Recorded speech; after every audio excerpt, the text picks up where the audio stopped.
Hello everyone, welcome to .NET Empire. My name is Venkatesh and I'm a technical consultant at Microsoft. If you have been following us, you know we are gearing up to deep dive into the world of Azure OpenAI and Semantic Kernel. But before getting to there, it is very important to understand the fundamentals of large language models and the art of prompt engineering. Without further delay, let's get started. Let's get started with a high level overview of an LLM. What are they, how they have been trained, how they will work, and what are the different parameters that you can tweak to influence the overall LLM response. So these LLMs are powerful tools in the natural language processing, which have been trained to generate the response in a human-like text. These LLMs are trained on a very vast amount of data which are publicly available. With the help of this huge data, LLMs can able to understand the patterns, context, different languages and language nuances and a lot more. These language models can perform various tasks unlike NLP. Now let's understand how these LLMs will work. On very high level, when you supply a text to the LLM, there is a concept called tokenization, which tries to split the text which you have shared into multiple tokens, and then those tokens will be passed on to the LLM. Inside the LLM, there are millions of interconnected neural networks which will try to identify the next possible tokens with already trained data. Like this, the process will iterate multiple times and then produce the final response. Now you understood that how the LLM will work.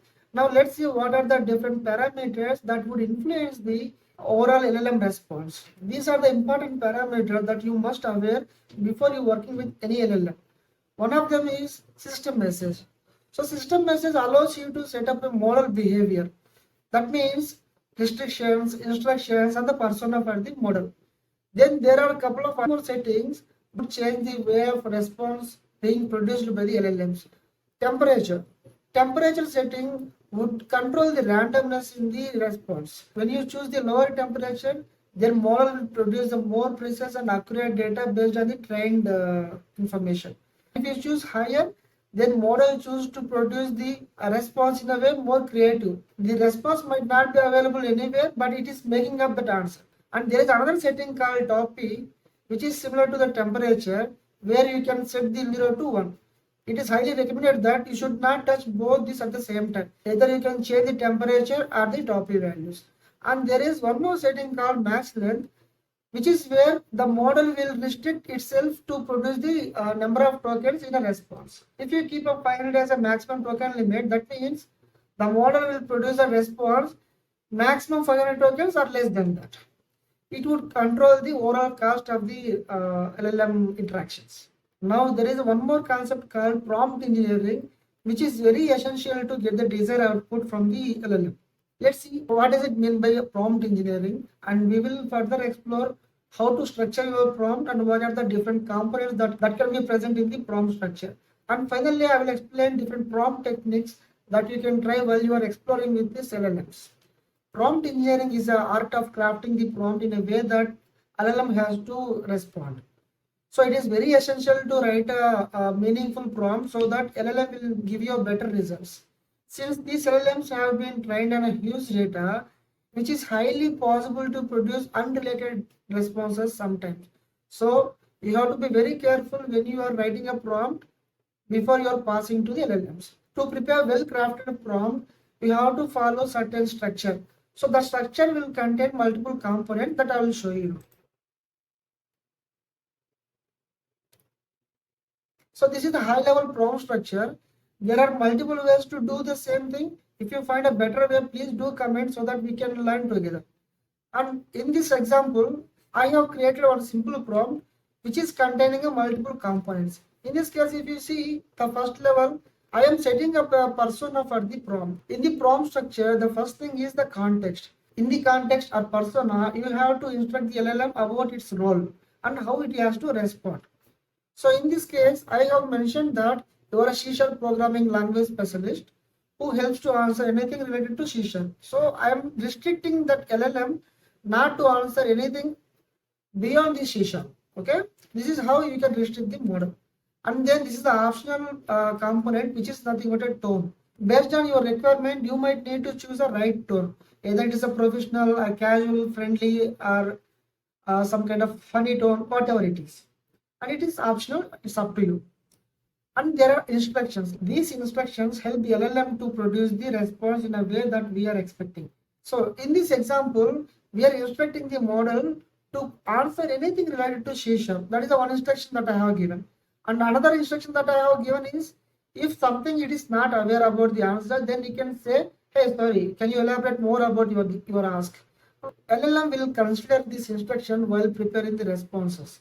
So these instructions can be how that LLM has to work, when not to work, all these kind of things will be given in the instructions. And then we'll be actually passing the user input as a next component. So here I'm passing a question about the C#. There is an important topic that you should be aware is recency bias. These LLMs are tentatively forget about the instructions which you have passed before. So it is recommended to repeat those instructions again so that LLM will better know the instructions again. It will give you the right results. And then final component is output format. In some cases, we might be looking like the response has to be in a JSON format, or response has to be in a plain text format, or some cases you might be expecting that to be in a HTML format. Based on your requirement, you have to choose the right output format so that you can use it in your own application. Now you understood how the prompt structure can be divided. Now let's see what are the different techniques that we can perform in the prompt engineering. In this tutorial, I have mentioned only few prompt techniques, but there are a couple more techniques available. I have mentioned those references in the description. Please have a look and explore them as well. And here, these are the important prompt techniques that you must be aware about it. One of them is zero-shot prompting. Since these LLMs have been trained on huge data, they are capable of answering anything without even providing an example to the LLM. Like translate something to in the French language, so it will translate. This is an example of the zero-shot prompting, where you will not be providing any example like how LLM has to work. LLM will produce the response on its own knowledge. And then there are another technique called few-shot programming. It is quite opposite to the zero-shot. These LLMs are not good at the reasoning part. So in some cases, you might need to explain to the LLM some examples how that problem has to be solved. So this is where the few-shot prompting comes into the picture. In this few-shot prompting, you will be providing an example to the LLM where you will be explaining how the question has been answered, so that if there is any similar question being asked, then LLM will better reason that answer.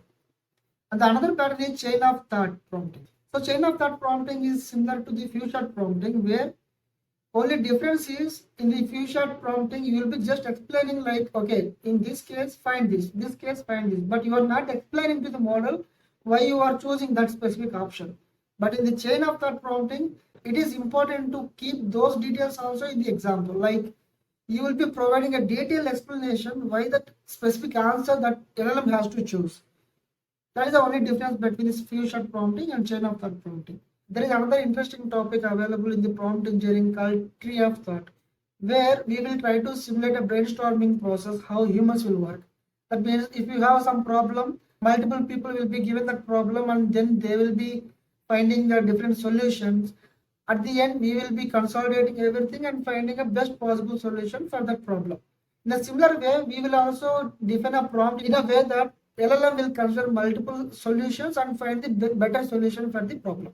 Please go and check the other prompt engineering techniques. I'll be mentioning in the description again. So with this, we understood how these LLMs are being trained and how they are working, and what are the different settings that we can try with these LLMs.